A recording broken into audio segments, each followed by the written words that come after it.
Hey, it's Gareth at SIOAAA talking about common problems with problem management.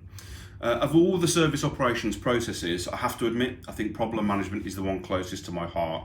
I probably need to venture out of this garage a bit more, don't I? For years I've worked with truly excellent problem managers, people that are tenacious, outside of the box thinkers, who are like a dog with a bone when it comes to getting to root cause. But I've also worked for companies where problem management is often no more than the poor cousin to incident management. And it doesn't get the same, respect or attention as its other process peers. So today I'm going to cover common misconceptions, challenges, hurdles that stand in a lot of IT departments' way when delivering quality problem management services. Okay, well, let's get on with it.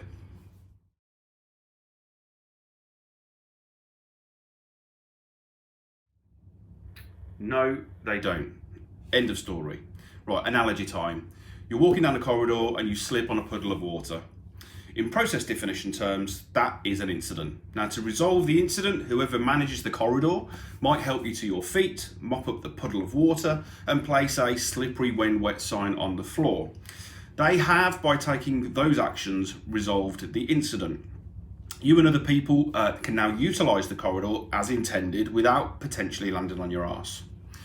But what they haven't done is establish why the puddle was there in the first place and what is required to prevent that from happening again in the future. And as you know, that is where problem management comes in. Without understanding what caused the puddle in the first place, it is likely and expected that repeat incidents of people falling over are going to occur. So problem management is there to find that cause and try and prevent future incidents reoccurring. But the problem process does not replace the need for incident management. The following situation is one I've seen a fair few times in the past.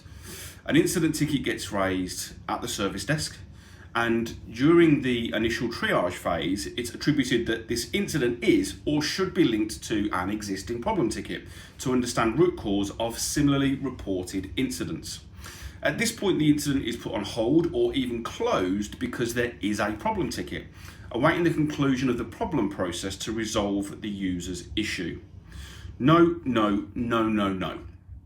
In that situation, unless the service is restored for the end user, i.e. the user can now do what they couldn't do before, the incident should remain open and steps to actively restore their service, even by way of workaround, pursued. Whilst it's absolutely good practice for the incident to be linked to the problem, those two processes have entirely different objectives. Incident to restore service, even by way of workaround, and problem to understand why those incidents keep reoccurring. But one doesn't replace the need for the other, ever.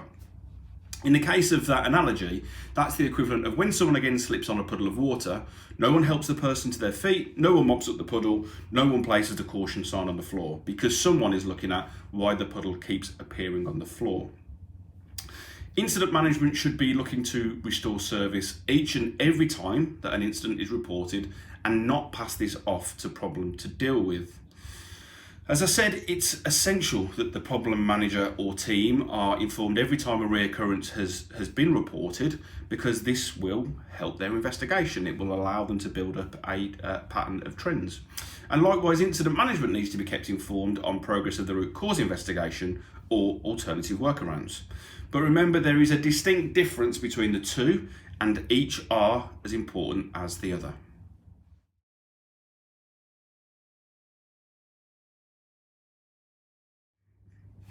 Now, in those scenarios whereby users are reporting repeat incidents to the service desk, it's not uncommon for the user to refuse confirmation that the issue is fixed and that the incident can be resolved. And I'm being quite specific on the terminology I'm using here.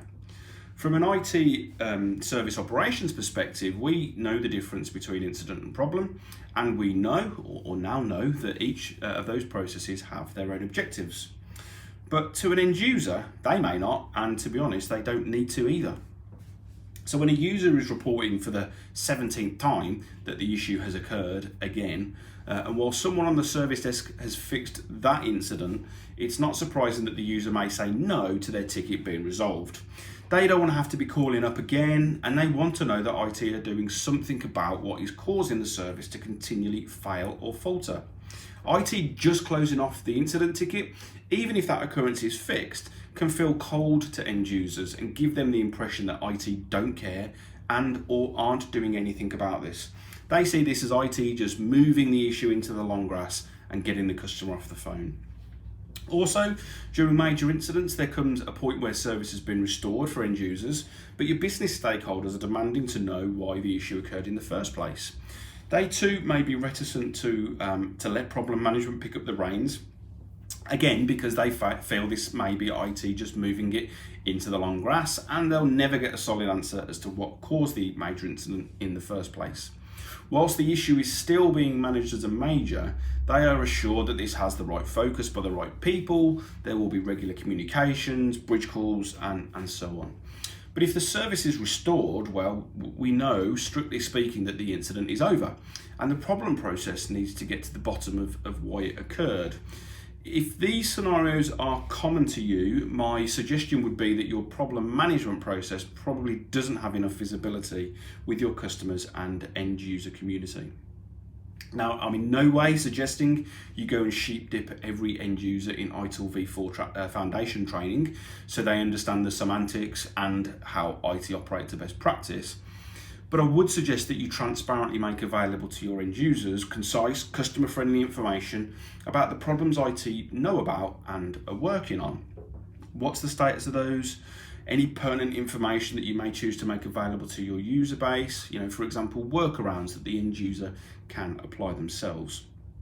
I imagine you proactively share with your user community details of changes IT are making which may impact their service, so why not do the same for problems? I'd also recommend, particularly in response to what I was saying about major incidents, that for those high priority problems, you adopt a similar comms and engagement process with key stakeholders that you have within your major incident process. Engaging your problem manager as part of the MIM process, particularly when service is close to being or is restored, allows the incident process to conclude. It allows your major incident managers to focus on managing live unresolved incidents and the problem manager to pick up the reins and lead the activity into why this has occurred and what needs to be done to prevent reoccurrence. And if your problem process includes regular customer communications, update calls with key stakeholders, that can provide the customer with the focus and attention they crave without clogging up the incident process unnecessarily. Lastly, on this point, you need to ensure internally within IT that problem investigations and tasks are appropriately resourced, and that those that need to investigate root cause are given sufficient time to do so.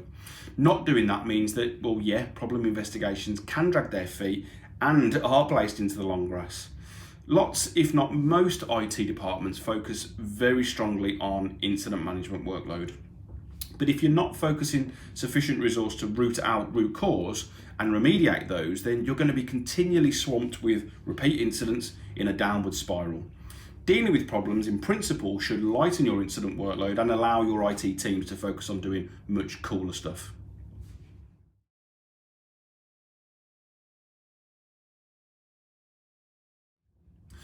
Controversial maybe, but I've been asked by many customers in the past for IT to commit to a defined service level agreement for achieving root cause for problem tickets, and that always sits uncomfortable with me. Not that I don't recognise it's critical to establish root cause as quickly as possible, but being held to this by way of a service level agreement I don't think necessarily drives the right behaviour or delivers the right outcome for your user base. For instance, it's reasonable to be able to commit that service will be restored, even by way of a workaround, during a defined time period. But establishing root cause and remediating that in a specific time is different. And again, this is problem management we're talking about, not incident management. In days gone by, I inherited a service agreement with a third-party provider who had written into their contract that they would identify root cause and remediate that for priority 1 problems within 5 working days. On the face of it, that sounds great. The output, however, in reality was far from great. Over time, we found that root causes provided were often not accurate, that those fixes to those root causes didn't fully or properly deal with the problem, and sometimes at 4 days and 11 hours, the tickets would be resolved with root cause unobtainable. By holding the supplier to such a tight some would argue, unrealistic target, what should have, with good intentions, provided a slick problem service, resulted in one that was simply there to play that service level agreement and actually provided no value to our IT or to our customers. So what's the answer? Well, I'd encourage you to determine measures that actually promote the right behaviours and outcomes for your problem service. For example, it might be better to commit that for priority one problems, these are actively worked on daily, and each day defined activities are determined and allocated to drive the root cause analysis further, and that those engaged in the problem process are measured on the achievement of these actions rather than a wishy-washy get to root cause in 5 days target. Let's face it, we know, given the complexity of problems, that such a target cannot be reliably committed to, whereas specific actions that support root cause absolutely can.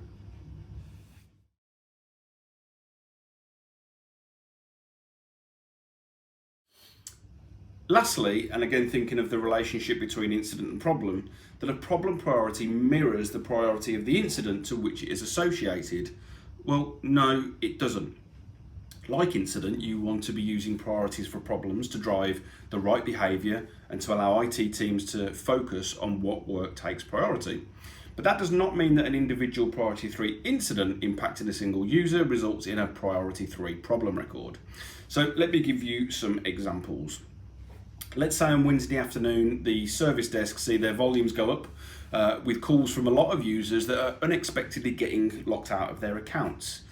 Now, these individual P3 incidents can be fixed at first contact by the service desk by performing a simple account unlock. But given the broad impact it's having to end users and of course the service desk, you might want to opt for a higher priority problem record to focus the activity to get to root cause, given the impact both to users and the desk. In reverse, your MIM team are managing a major incident for a critical service, and as part of service restoration, it's identified clearly what has caused that incident to occur and that the likelihood of repeat is really low. In that scenario, given you might have a workaround, know what caused the outage and how to remediate that, you may opt for a lower priority problem to track that remediation activity through. In short, make sure you have defined impact and urgency statements for problem management in its own right, and don't just adopt the ones that you have in place for incident management. That just about wraps it up for this time. Thanks for stopping by. Don't forget to subscribe and click the bell to be alerted to new content. And if your IT service management is hanging, switch it off and on again.